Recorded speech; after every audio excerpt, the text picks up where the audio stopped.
Yo lo más cercano que percibí en mí personalmente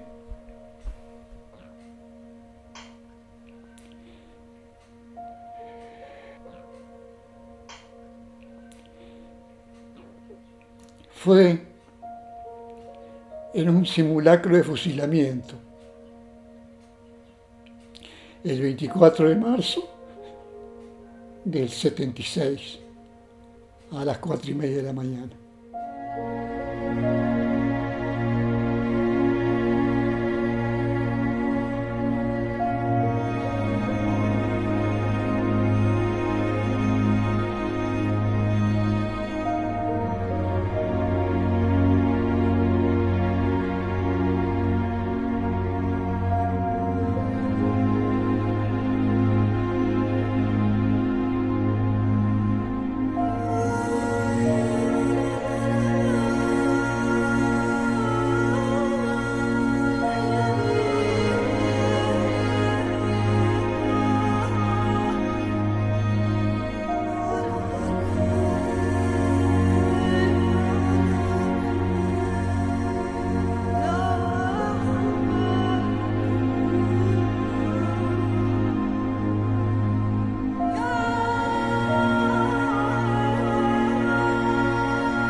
Yo soy Eduardo Elpidio Galíndez. Tengo 75 años. Estoy radicado en Saladillo hace aproximadamente 40 años.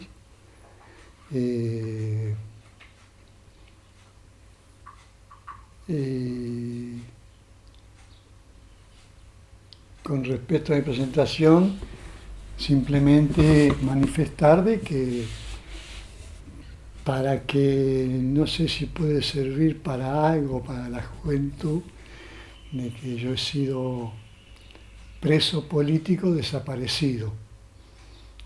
Entonces, en base a eso, estoy a disposición de ustedes por lo que pueda tener de importante o no mi relato. Yo siempre cuidé el tema de que generalmente el ser humano dice, yo fui y ahora me pertenece.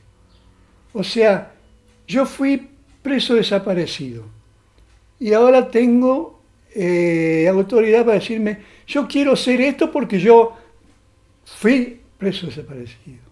Mi actividad principal en mi vida fue la de ser obrero de la construcción, pero obrero de la construcción vial, digamos, especializado en la construcción de caminos, que son empresas que son obras temporarias y después las mismas empresas lo van trasladando de lugar y uno comienza a recorrer el país, ¿no? Así es que de Cañuela, bueno, comenzamos, vamos a un lugar muy pintoresco, que en ese tiempo no tenía ruta, que era la zona de Sierra La Ventana, Torquín, Coronel Suárez, Pringle, todo eso. La empresa en la que yo prestaba servicios toma una licitación muy grande, una obra que le lleva casi 8 9 años, y estoy más o menos en esa zona unos 6 7 años en la construcción de caminos viales. Yo era maquinista vial.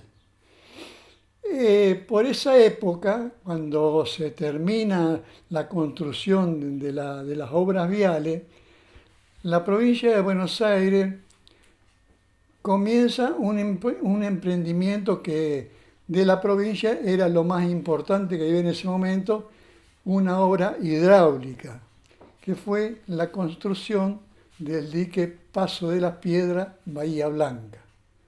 Por el hecho de que ahí en la zona está el río Sauce Grande, que producía grandes inundaciones. Era toda agua que bajaba de la sierra. Y, por otro lado, había otro problema, que es que la ciudad de Bahía Blanca, un gran conglomerado de la zona sur, o sea, bajando para el sur, la ciudad más grande que hay, no tiene agua para beber, ¿no? Entonces se necesitaba agua y la zona no era imposible poder sacar agua. Entonces se hizo ese proyecto de hacer un dique, contener las aguas del río Sauce Grande y a su vez de ese dique hacer un lago y poder enviar agua a la ciudad de Bahía Blanca, que distaba más o menos unos 8 kilómetros. Es así que, bueno, comienza ese emprendimiento y, bueno, como lógica yo me encontraba en la zona, había trabajo para mi especialidad y me incorporé a esa obra, una obra de mucho personal, de mucho tránsito. Había en esa época más o menos obreros de la construcción solamente, eran 800 y pico de obreros y otros 400 más o menos administrativos que pertenecían al gremio empleado de comercio. O sea, un conglomerado bastante importante de gente, que también, valga la comparación, le digo, también por esa época se estaba construyendo la represa del Chocón, que era también un emprendimiento muy parecido y en la misma época. Es así que después comienza a haber vinculación entre personal que venía del Chocón, dicho sea de paso, una obra muy complicada gremialmente. Comenzó a llegar gente del Chocón a la obra del dique Paso de las Piedras. Y bueno, o sea, la empresa que comenzó a trabajar esa obra fue un consorcio internacional formado por 3 empresas, una empresa argentina, una empresa española y una empresa francesa. Dicho sea de paso, las empresas españolas y la empresa francesa venían de ejecutar una obra muy grande en Sudáfrica, en Johannesburgo más precisamente, con la característica de que venían acostumbrados a un ritmo de trabajo muy distinto al nuestro, digamos, en el trato con el personal, ¿me entiende? Muy, digamos, no sé si es la palabra correcta lo que yo voy a usar, pero digamos, maltrato, o sea, tipo esclavo. O sea, ellos venían de trabajar, bueno, con gente de color y donde la manejaban muy distinto. Digamos, para nosotros para los argentinos, era como retroceder 40 años atrás. ¿Me entiendes? Bueno, y entonces comenzó la obra con muchos problemas gremiales. Se empezaban a acuciar los problemas gremiales. Es ahí que con tanta gente, en ese momento el gremio de la construcción, la regional Bahía Blanca, porque, perdónenme que le voy a acotar algo, también por esa época se dio en la zona de Bahía Blanca o del polo industrial de Bahía Blanca la construcción de una obra también muy importante para la ciudad de Bahía Blanca, que fue la Petroquímica Bahía Blanca, que también estaba empleando alrededor de unos 800.000 empleados también adheridos al gremio de construcción. O sea, el movimiento del gremio de construcción en esos momentos era muy, muy grande. Bueno, en mi caso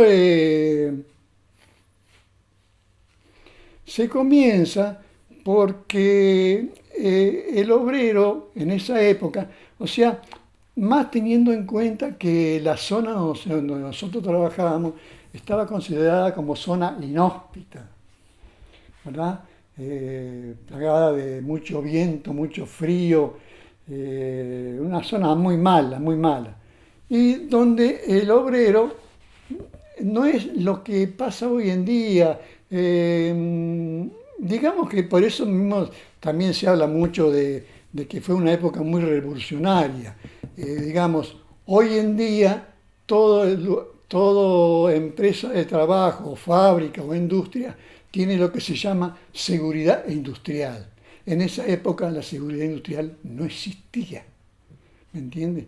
Entonces el obrero iba a trabajar como podía. Si tenía que usar botines de acero, usaba alpargata.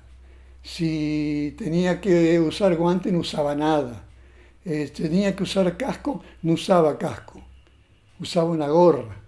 ¿Me entiendes? Entonces eso traía muchos accidentes y nadie reconocía nada.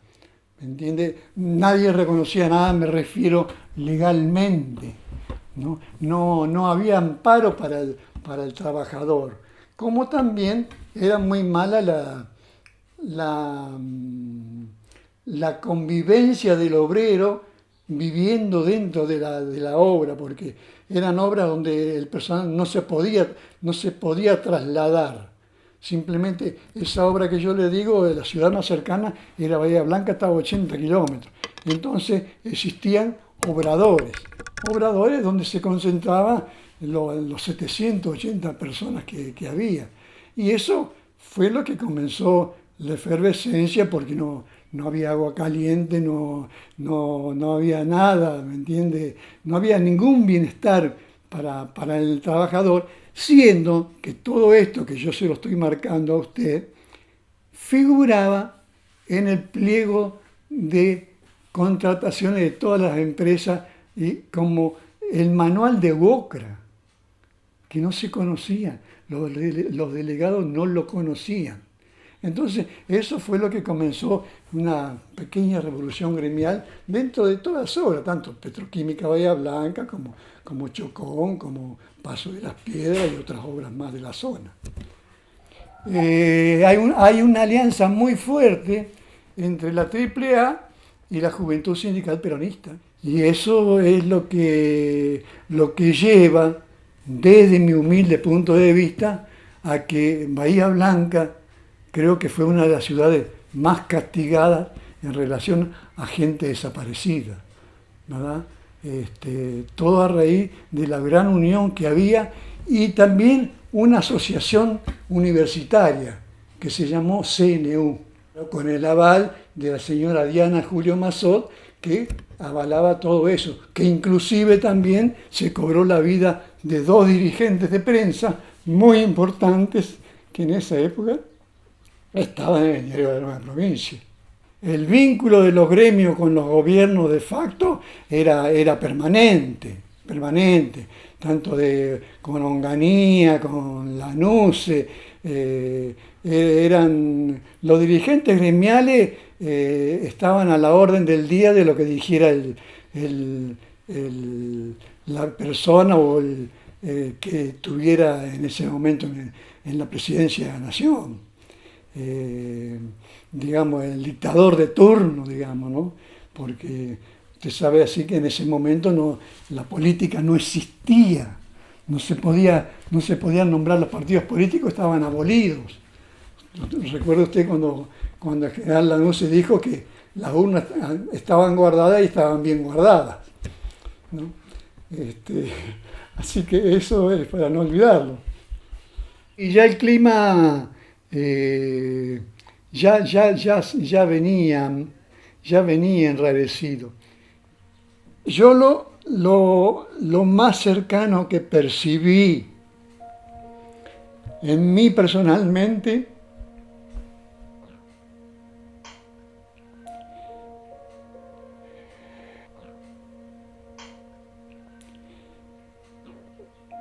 fue en un simulacro de fusilamiento.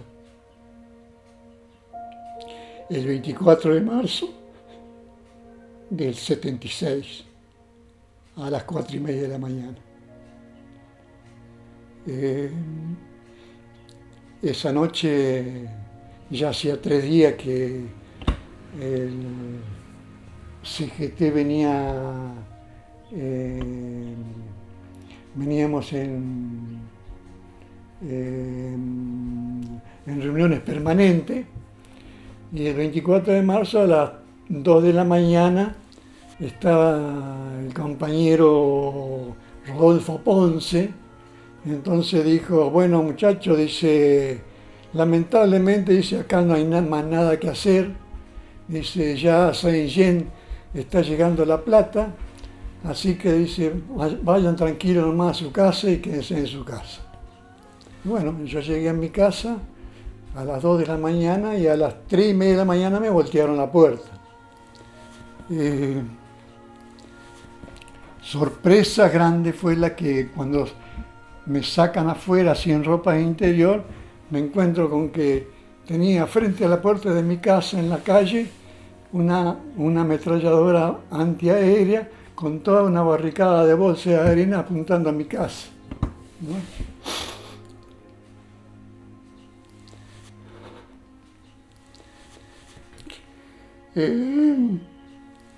Entonces me sacan afuera, me suben arriba de un camión militar y había más o menos una tropa de 30, 40 efectivos afuera, todos armados, y me suben a un camión militar donde ya arriba habría unos 12 o 15 personas que eran algunos compañeros que yo conocía y otros compañeros que los conocí en ese momento, ¿no es cierto? Y en ese momento ponen rumbo hacia una localidad que está muy cercana a Bahía Blanca, que es Ingeniero Güell, donde por esa época había unos grandes basurales que a mí siempre me recordaba la zona de José León Suárez en Buenos Aires, ¿no? Lo que había pasado. Y efectivamente nos llevaron ahí, a los basurales de Güell, y nos hicieron bajar a todos, formar para esto que yo les estoy contando, siempre encapuchado, con los ojos taponados con algodón, y palo y trompada nos llevaban abajo. Nos hacían formar y hasta que hicieron una descarga de armas de fuego. Supongo yo que eran FAL, ¿vio? Y pasaron las balas por sobre nuestra cabeza, pero no, fue un simulacro nada más. Y después nos pegaron otro poco ahí, nos subieron otra vez arriba de los camiones y nos llevaron para el cuartel, ¿no es cierto? A mí me llevaron al comando del 5º Cuerpo de Ejército en Villa Floresta, en Bahía Blanca. Yo en esa época, mi hijo mayor, Marcelo, creo que tenía 1 año y 3 meses, y mi señora estaba con un embarazo de hacía poco tiempo, de 3 meses, más o menos así. Tal es así que mi segundo hijo nació mientras yo estaba en cautiverio, ¿no? Sí, sufrió mucho, más por el maltrato de que fue víctima, ¿no es cierto?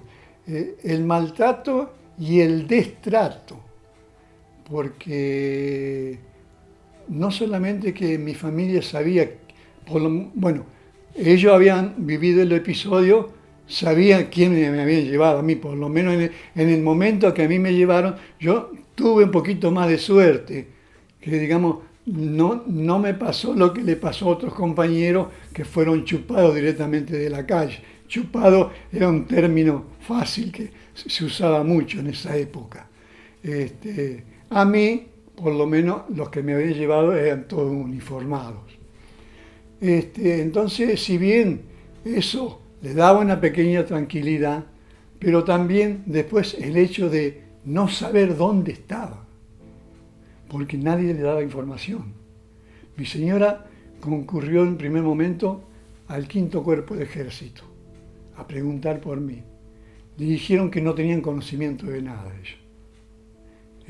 Hicieron un poco ahí de pamplina, miraron unas listas y dijeron, no, dice, esa persona acá no figura.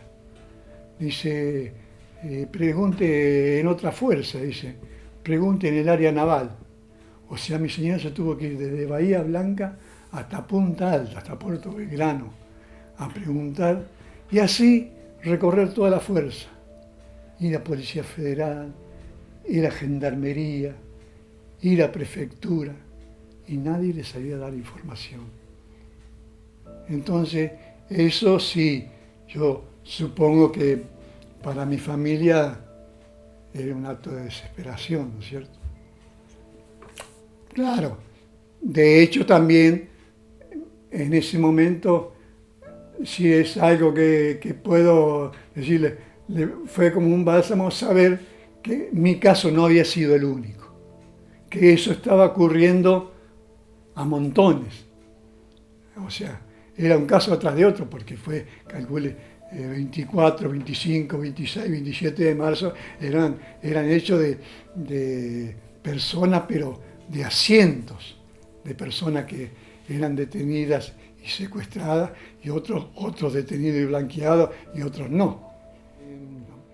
Yo ya había sido blanqueado,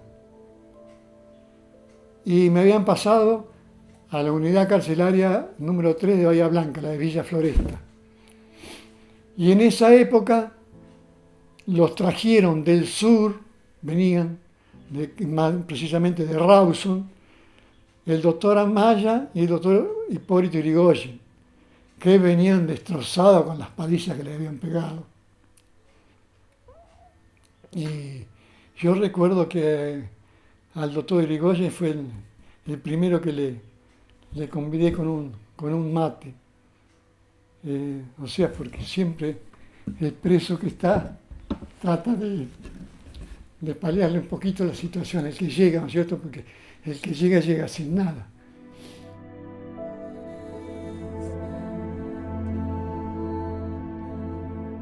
Yo recuerdo una oportunidad que en La Plata, a los pocos días que habíamos llegado, el general Saint-Jean, que era gobernador, una vez, ni bien habíamos llegado, en mi grupo, por ejemplo, el grupo que yo llegué, éramos 100 y pico, nos hicieron a tirar todo en el piso, uno pegadito al lado de otro, ¿me entiendes?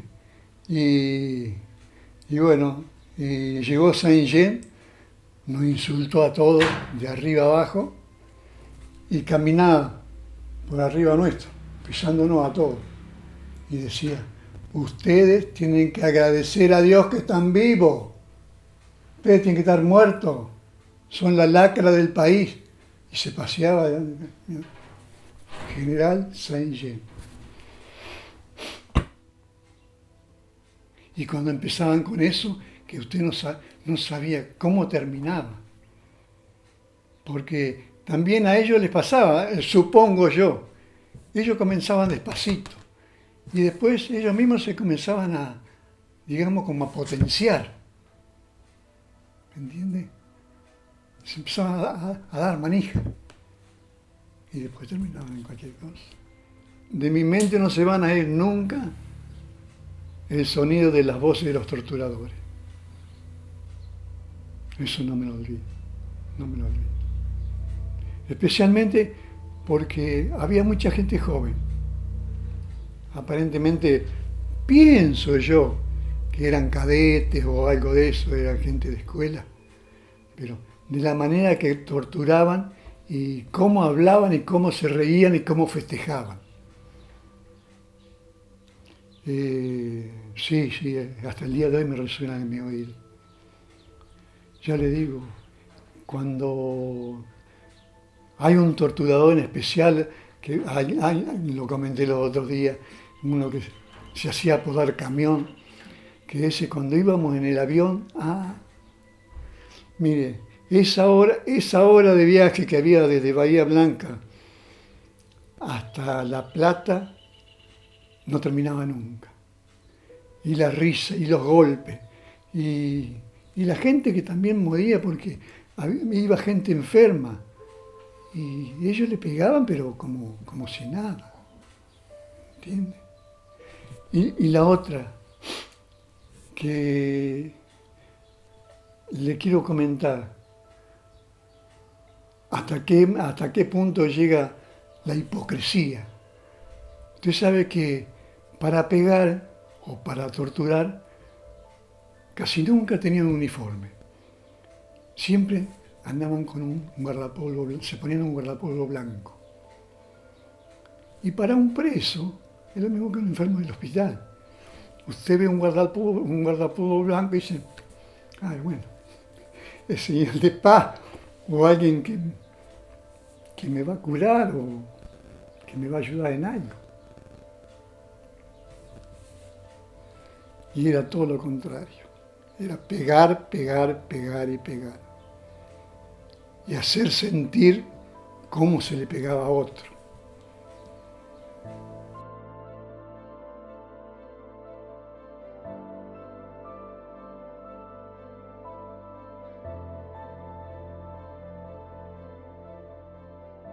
Otra suposición de que esa era la segunda vez que yo decía, bueno, zafaste de las balas, pero de esta no zafás. Cuando, bueno, estoy en avión. Cuando el avión estaba llegando, yo supongo porque cuando me sacan de la cárcel, yo sé en el momento que me sacan, cuando abren la puerta y después no veo más nada. Hasta el momento en que en La Plata abren la puerta y me sacan la capucha y bueno, recién ahí estoy adentro de La Plata. Pero uno va percibiendo todo lo que va pasando en el viaje, ¿no? Yo calculo que más o menos unos 10 minutos antes de aterrizar el avión, se siente de golpe cuando abren las escotillas en pleno vuelo. Y bueno, y uno de ellos que yo siempre lo recuerdo hasta el día de hoy, un tal que se hacía llamar, se ve que era una persona muy joven, se hacía llamar Camión. Y decía, bueno muchachos, saludos de Camión y se acaba la fiesta, ¿no? Y se sentían golpe y grito, ¿vio?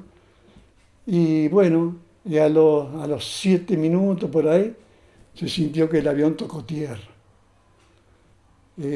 con la escotilla abierta. O sea, pasa lo siguiente, toda la tortura que se pasó adentro, el preso que estaba adentro lo conocía, porque se lo hacían conocer. Nosotros sabíamos de la gente que se tiraba al mar, de la gente que se sacaba, la gente que sacaban de noche, la gente que se torturaba, porque, por ejemplo, nos llevaban a un patio, nos tiraban en el suelo encapuchados y al lado tuyo venían y tiraban otro y lo torturaban, ¿viste?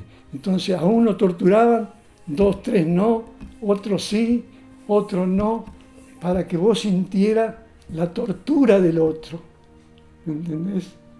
Como abrirle la camisa a algún compañero y meterle un gato abajo de la camisa, abotonarla nuevamente y ponerle la picana al gato. Entonces te destrozaba. O las chicas, las mujeres, lo que le hacían era tremendo, tremendo, tremendo, inenarrable, inenarrable.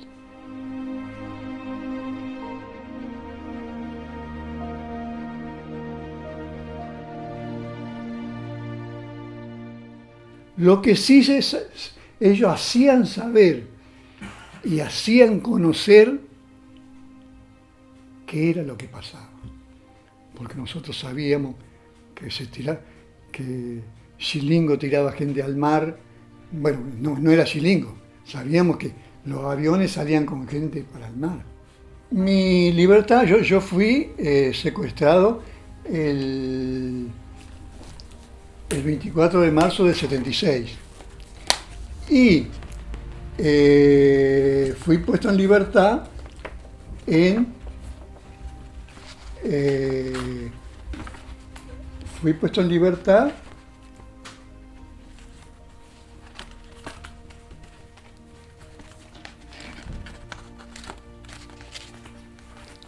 fui puesto en libertad en marzo del 77. Ahora, yo fui puesto en libertad en marzo del 77. Ahora usted calcule que a mí me dan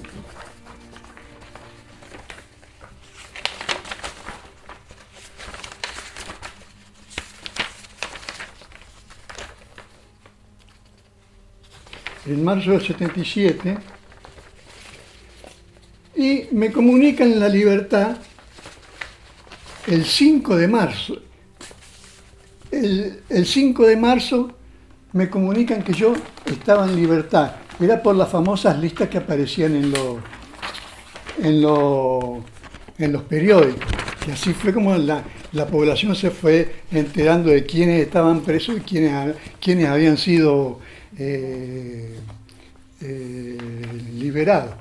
Mire, este es mi certificado de libertad, cuando me ponen en libertad a mí. Fecha de comunicación, ¿cierto? Sí. Es el 5 de marzo. Y yo salgo en libertad el 27 de marzo.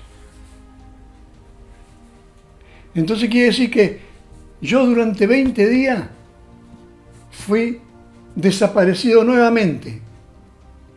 Había sido blanqueado, me dan el alta de que la fuerza, ya ahí la fuerza de seguridad no tiene ninguna responsabilidad. Pero yo mientras tanto estoy adentro de la cárcel. Y sin ninguna causa, simplemente por un decreto a disposición del Poder Ejecutivo Nacional, nada más. Por eso esa también es una de mis pequeñas satisfacciones, ¿no? Que haber sido investigado durante 1 año y pico, pero bajo un rayo X, y no me encontraron nada, no tuvieron de decirme, esos 5 centavos no son suyos. Hasta el 27 de marzo a las 12 de la noche que nos dan la libertad. Y que, bueno, nos ponen unos reflectores ahí en la clase número 9 y nos dicen, carrera más porque el que se queda muere, el que se queda muere. Y bueno, así salimos. Bueno, salimos a la carrera, a mí me largaron junto con 11 compañeros más. Salimos los 11 a la carrera a esa hora de la mañana, de la madrugada, hasta que pudimos encontrar un taxi, porque no sabíamos dónde estábamos. Yo no tenía ubicación dónde estaba.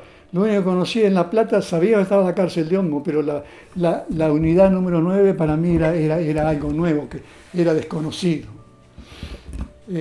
Bueno, nos hacemos arrimar hasta la terminal de ómnibus, que es la actual terminal de ómnibus que está ahora, que en ese momento estaba recién inaugurada. Y me tomo el micro hasta Udaondo, que era donde estaban mis padres, y como consecuencia de eso también estaba mi señora y mi hijo. Mis 2 hijos. A mí, mi segundo hijo nació cuando yo estaba en cautiverio.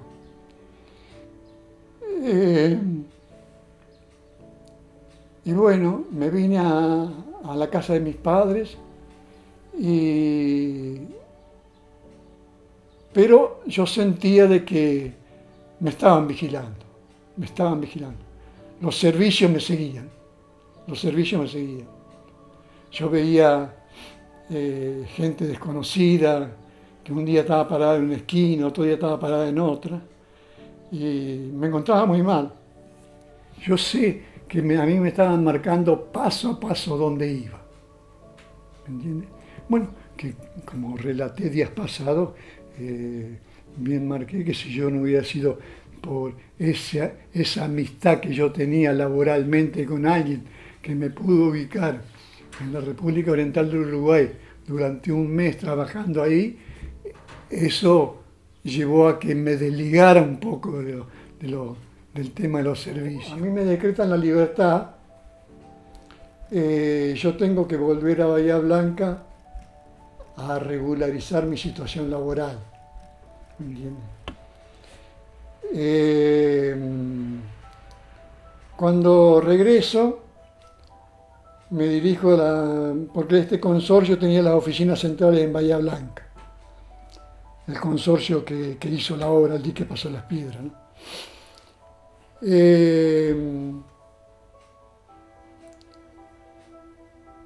Porque aparte de eso, bueno, hay algo que se pasó de muy fuerte.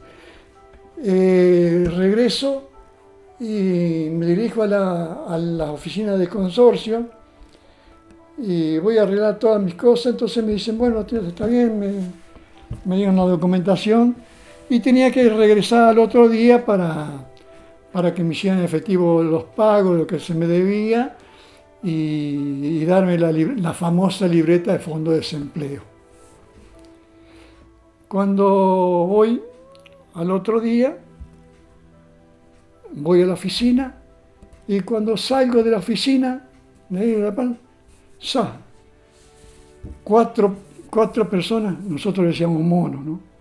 Cuatro monos, cuatro personas que me agarran uno de cada brazo y de cabeza tirado en el piso entre un falcón verde otra vez de vuelta. Pero yo digo, bueno, maldita la hora, ¿no? Porque lo primero que te hacía te tiraban al suelo adentro del coche y ellos se sentaban arriba tuyo.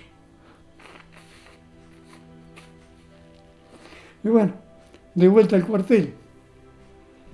Me llevan al cuartel y me tuvieron ahí como 4 o 5 horas haciendo espera, hasta que tipo mediodía por ahí me hacen pasar a una oficina, apagan todas las luces y dejan solamente una lámpara de escritorio prendida a media luz y una persona sentada en un escritorio que vi que tenía las insignias de coronel, pero yo lo conocía porque le alcancé a ver la cara. Un coronel, un tal Swift, que era malísimo. Entonces me dice, de vuelta por Bahía Blanca usted. Digo, sí, señor, digo, vine a cobrar. Dice, bueno, dice, mire, dice, yo le voy a decir una cosa a usted. Por nuestra seguridad, dice, y por su seguridad, dice, no aparezca nunca más por acá. Dice, porque nosotros tenemos que tener la tranquilidad de vivir tranquilo, dice. Y le digo, señor, le digo, cállese la boca, me dice, no le estoy hablando yo. Dice, nosotros tenemos que velar por la ciudadanía, dice, y no podemos tener delincuentes en la calle. Dice, porque los delincuentes aparecen en una zanja después. Dice, y las culpas las llevamos nosotros. Así que sepa muy bien que sabemos dónde está. Dice, no aparezca nunca más. Y bueno, de ahí me sacaron, me llevaron, me dejaron en la puerta y no volví nunca más.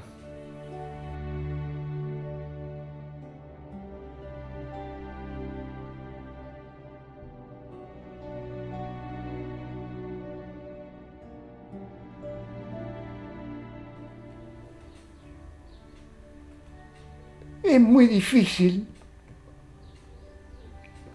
salir de la cárcel sin un peso encima y perseguido. Muy difícil. Porque usted llega el momento que no sabe qué hacer. Yo, por ejemplo, a mí me hubiera venido muy bien un apoyo psicológico por todo lo que he vivido, por todos los tormentos que ha pasado. Y no tuve nada.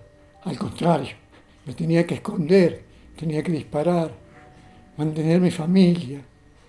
Y bueno, hasta que el tiempo me fue llevando. Después, gente amiga que me ayudó un poquito, un gran amigo mío que me ayudó a comprar un camioncito volcador. Y bueno, así llegué a Saladillo. Y llegué a Saladillo y ya tenía, ya tenía mis chicos ya grandes, o sea, ya iban a la escuela, acá un pueblo tranquilo, y opté por quedarme acá. Y me radiqué acá en Saladillo. Y estoy muy contento y muy agradecido.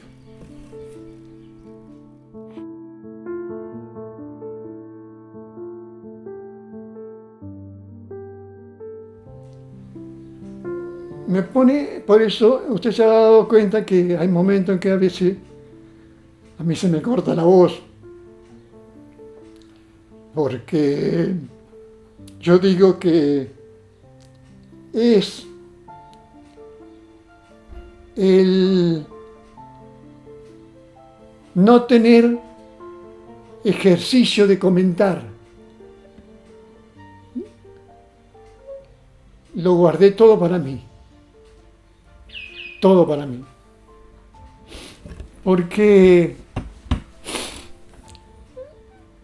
yo pensaba primero que, o sea, los primeros años fueron muy difíciles porque cuando vos decías que eras un preso político, lo primero que muchas veces pensaban decían, algo habrá hecho, por algo habrá estado adentro. ¿Entendés? Y después hay ciertos amigos que te acompañan y te dicen, no, vos tenés que sentirte orgulloso de eso. Porque vos, yo tengo, bueno, lo he buscado, no lo he podido encontrar. Lo único que me dieron a mí cuando me pusieron en libertad fue un certificado donde dice que fui puesto en libertad porque había estado a disposición del PEN, Poder Ejecutivo Nacional, y que había sido sin causa. Porque yo en una oportunidad, cuando recién habían decretado mi libertad, creo que fue, no sé si fue a mi padre o a mi madre que le comenté, o ellos comentaron, y un amigo de ellos le dije, sentí que le comentó, y bueno, si estuvo preso por ahí, algo habrá hecho. Usted sabe que me cayó de mal esa frase, que medio como que me marcó. Yo en esa época todavía era muy joven, ¿no? Medio como que me marcó, yo dije, no, ¿por qué tengo que ponerme en boca de otro si no es así? Me están juzgando mal y no tengo yo la autoridad moral de tener que salir a decir, no, a mí no me tienen que tratar así. Aunque hubiese correspondido, ¿no? Lo podría haber hecho. Fue algo que no me lo imaginaba nunca. O sea, nunca me imaginé que yo hubiera cometido un acto o un delito que me hubiese podido llevar a eso. Nunca en mi vida. Nunca. Entonces, dentro de la sorpresa, después comienza uno a evaluar y dice, lo que puedo sacar es que, yo digo, es el precio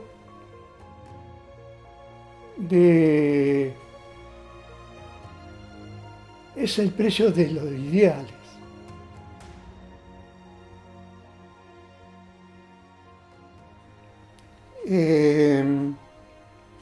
Que uno lo lleva hasta el fin. Y no porque me hayan faltado oportunidades, sino porque uno lo lleva adentro, siente, sabe. Yo tengo la suerte y la gracia de que mis padres me pudieron dar un poco de educación cristiana. Y sabía qué era lo que estaba mal y me habían hecho distinguir lo bueno de lo malo. Por eso prevaleció tanto en mí el idealismo.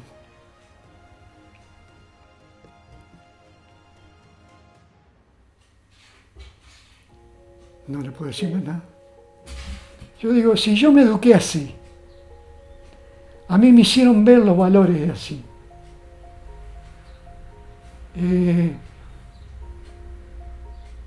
Yo tuve como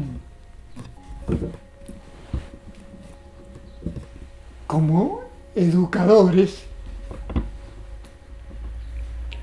los hermanos Lasallano. Y tuve 3 años con ellos, ¿me entiendes? Y me inculcaron mucho eso, el valor del ideal, el valor del ideal.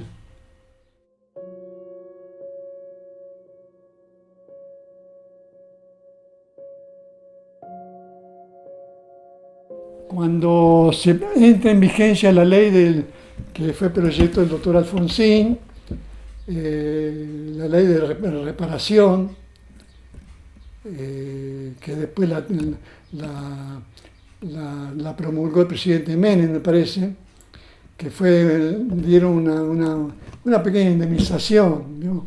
Que siendo dicho sea de paso, a mí me dieron una pequeña indemnización, pero usted sabe que me dieron una pequeña indemnización por el tiempo de que había sido blanqueado, no por el tiempo desaparecido. Porque por el tiempo desaparecido el único recurso que tenía era dirigirme al diario de la Nueva Provincia a solicitar un archivo. Y usted calcule que a la señora Diana Julio Mazó, ¿quién le iba a pedir un archivo, no? Yo entré, digamos, que respecto a esa etapa de mi vida, digamos, como en un ostracismo, ¿no? Que no quise contar nada a nadie, que lo mío me había pasado y lo tenía que guardar y sacar mis propias experiencias, aunque yo sí sabía que contándolo o hablando con alguien, porque alguna vez lo hice con algún íntimo amigo, de que eso me producía un bienestar. Y con respecto a mi familia, a las chicas, ¿sí? Me pareció por ahí un pensamiento equivocado mío, ¿no? Que no era bueno para la familia, ¿me entiende? Que, o sea, si no venía de parte de ellos, yo nunca quería decir nada. O sea, no quería convertirme como en una víctima expectante. Y por eso casi nunca lo charlamos, digamos. Salvo ahora que, bueno, que se dio con Sole, que lo empezamos no sé si fue a causa de esta enfermedad que estoy pasando, ¿no? Y que prácticamente Sole es mi cuidadora. Y bueno, a través de eso empezamos a charlar y a la injerencia de ustedes, del periodismo, de la municipalidad, del área de cultura y todo esto, que son puntos que se van uniendo, ¿no? Y bueno, creo que para hacer comparaciones es muy, muy, muy, muy difícil, digamos. Basándome en la contextura de los tiempos, digamos, fueron tiempos muy, muy difíciles, digamos que fue la época negra de nuestro querido país. Pero siempre, supuestamente, pienso yo, de que toda época mala siempre deja algo bueno a construir, ¿no? Creo que los jóvenes hoy en día lo tienen que saber valorar y lo van a saber valorar. Pero yo desafío al que le pueda decir que quiera luchar, que luche, que siga para adelante. O sea, las- lo malo que puede vivir se lo va a recompensar la tranquilidad de espíritu después.